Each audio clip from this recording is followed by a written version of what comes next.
CTET का exam 7 और 8 फरवरी को आपका हुआ था, जिसमें 2 सेंटर एग्जाम कैंसिल हो गया था। और जो 2 सेंटर एग्जाम कैंसिल हो गया था, तो तब सीबीएसई ने कहा था कि 15 दिन के अंदर अंदर उन दोनों सेंटर्स के एग्जाम को दोबारा कंडक्ट करा लेंगे, प्लस उसके बाद आंसर की जारी करेंगे।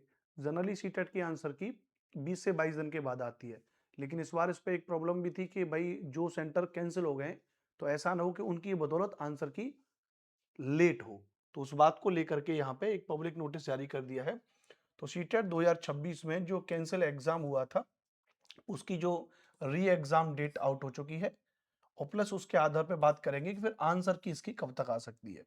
तो जैसे हम यहाँ पे सीटेट की वेबसाइट पर हैं, Central Teacher Eligibility Test CTET, तो यहाँ पर आप देखोगे री एग्जाम पब्लिक नोटिस एक दे रखा है।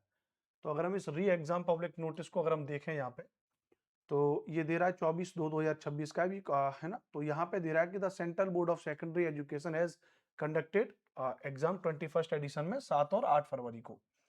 जब 7 और 8 फरवरी को एग्जाम कंडक्ट हुआ है, तो ये कह रहे हैं कि जो दो सेंटर्स थे जहां पर was not conducted, paper not conducted 7 तारीख को, कौन कौन से थे?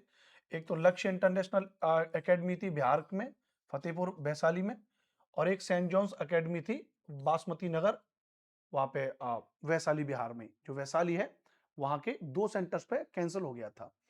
तो the board has now decided to conducted CTET exam paper second on 1/3/2026, यानी 1 मार्च 2026 संडे को एट अबव मेंशन सेंटर।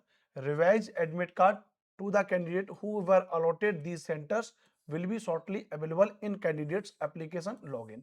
जो इसका जो रिवाइज आपका एडमिट कार्ड है, वो आपके मेल आईडी पर उसमें टेक्स्ट मैसेज के फॉर्मेट में आपके पास मैसेज पहुंच जाएगा, और आप उसको चेक भी कर सकते हो। आज 25 तारीख है, कल 26-27 के बाद आप इसको चेक कर सकते हो, है ना। तो सेंटर्स बस बदल जाएंगे, जगह सेम वॉइस वही रहेगी। तो इसको लेकर के एक तो ये बात कह दी। तो पहली बात तो ये कब है कि भाई जो री एग्जाम डेट आई, तो री एग्जाम डेट कब की आ गई भैया? 1 मार्च 2026। 1 मार्च 2026 दिन है, उस दिन रविवार, उसको आपकी हो जाएगी री एग्जाम डेट हो जाएगी। जो आपका कैंसिल एग्जाम हुए थे, दो दो हुए थे, कहां पर हुए थे? वैशाली में, वैशाली वाले क्षेत्र में, वैशाली बिहार में। अब एक मुद्दा दूसरा ये है कि इसकी आंसर की कब तक आएगी। अब देखिए, दो बातें हो सकती हैं। एक तो इसका एग्जाम हुआ 1 मार्च को, तो 1 मार्च को और इसका एग्जाम हो रहा है, तो जाहिर सी बात है कि फिर इसकी आंसर की आने में भी कम से कम 20 से 25 दिन का समय तो रहता है। तो इसकी संभावना मुझे बहुत कम लग रही है कि इन दो सेंटर की आंसर की लाने के लिए इतना डिले सीबीएसई करेगा। 20 से 25 दिन ओवरऑल रिजल्ट को डिले करेगा। करने को तो कर सकता है, लेकिन इसकी संभावना बहुत कम लग रही है। तो रिजल्ट आप इसकी आंसर की जो है सीटेट की, वो आप मान लीजिए कि अधिकतम 2 या 3 मार्च तक इसकी आंसर की आ जाएगी। क्यों? मैं हवा में कोई बात कहता नहीं हूं, हवा हवाई नहीं करनी चाहिए। वेबसाइट पे चलते हैं, फाइनल आंसर की को देखते हैं। यहाँ पे फाइनल आंसर की में अगर हम देखेंगे, तो हम दिसंबर वाले में चलते हैं। 2024 में, 2024 में जो दिसंबर का पेपर हुआ था, 2025 में तो पेपर हुआ नहीं। तो 2024 में अगर चलेंगे, तो यहाँ पे इसको डाउनलोड कर लेते हैं आंसर की को। तो जरा आप ध्यान से देखो, एग्जाम हुआ था 14/12/2024 को, 14 दिसंबर को। आंसर की आ गई थी 8 जनवरी 2025। इसका मतलब 8 जनवरी का मतलब 8 दिन तो ये वाले रहे, और 14 दूनी 28, 16 दिन ये वाले रहे। तो 16 4 20 और 4 24, यानी 23 से 24 दिन के अंदर अंदर क्या आ गई भैया? आंसर की आ गई। एक चीज को लेकर के आइडिया नहीं बनाना चाहिए, हम थोड़ा और आगे बढ़ लेते हैं। हम उसके बाद पेपर 1 तो सेम डे आया होगा। हम जुलाई में चलते हैं, जुलाई 2024 में चलते हैं। जुलाई 2024 में जाओगे, तो यहां पर भी क्या है? यहां पर भी व्यवस्था है 7/7/2024, 7 जुलाई को।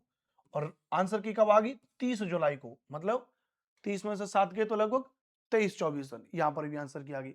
इस तरीके से आप पूरी आंसर की में कहीं पर भी चले जाइए, सारी आंसर की आप नीचे तक चेक कर लीजिएगा।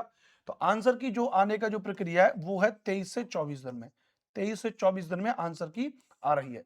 अगर 23 से 24 दिन में आंसर की आ रही है, तो 7 और 8 फरवरी को अगर पेपर हुआ है, तो 3 दिन वो रहे, और आपके 18 दिन हो रहे। तो 18 3 21, यानी 3 और 18 21 दिन ये, और 2 दिन, मान लीजिए 2 से 3 मार्च तक।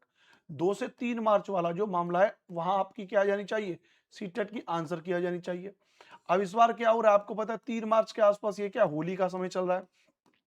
तो हो सकता है कि ये होली की छुट्टियां हो जाएं। भाई सीबीएसई भी छुट्टी पे जाएंगे, लोग भी तो छुट्टी पे जाएंगे। तो अगर गए तो उसके 1-2 दिन के बाद मान लीजिए 5-6 मार्च तक, मान लीजिए 5-6 मार्च तक आपकी क्या आ जानी चाहिए, आंसर की आ जानी चाहिए। यदि ये जो 2 सेंटर कैंसिल हुए हैं, इन 2 सेंटर्स का एग्जाम है आपका 1 मार्च को, इनकी आंसर की 20 से 25 दिन बाद आएगी। तो अगर इसको भी इंक्लूड करके वो बोले कि कंप्लीट आंसर की निकालेंगे, तो फिर कंप्लीट आंसर की आपकी चली जाएगी मार्च के बिल्कुल लास्ट में। मार्च के लास्ट का मतलब क्या है, 23-24 मार्च के आसपास, 23-24-25 मार्च के आसपास आपकी आंसर की चली जाएगी। मैंने आपको कंप्लीट इंफॉर्मेशन दे दिया। अब इसके अलावा और कुछ भी नहीं बचा है, कोई आपका डाउट नहीं बचा है। अगर पहले एक बार जारी करेंगे तो आपकी 3 मार्च तक, 4 मार्च तक अधिकतम। अगर कैंसल एग्जाम को लेकर के भी जारी करेंगे तो आप मान लीजिए अधिकतम 23-24-25 मार्च तक। ये पूरी इंफॉर्मेशन इसको लेकर के मैंने आपको बता दी। ये हमारा यूट्यूब चैनल है अनुपम सर एसएसटी के नाम से। आप इस यूट्यूब चैनल को सब्सक्राइब जरूर कर लीजिएगा। यहाँ पे सीटेट को लेके जितनी महत्वपूर्ण चीजें हो सकती हैं, सीटेट में कितने नंबर बढ़ेंगे, मैंने पहले भी एक वीडियो बनाई ऑफिशियल आंसर की कब है, एस्टेट को लेके, ईएमआरएस को लेकर के, यूपी टीचिंग को लेकर के, बीपीएससी को लेके, बिहार को लेकर के, सारी महत्वपूर्ण महत्वपूर्ण जानकारियां मैं इस चैनल पे आपके लिए लाता रहता हूं। तो आप चैनल को सब्सक्राइब कर लीजिएगा, और कोई भी डाउट हो तो वीडियो की डिस्क्रिप्शन में कमेंट जरूर करिएगा। जय हिंद, वंदे मातरम।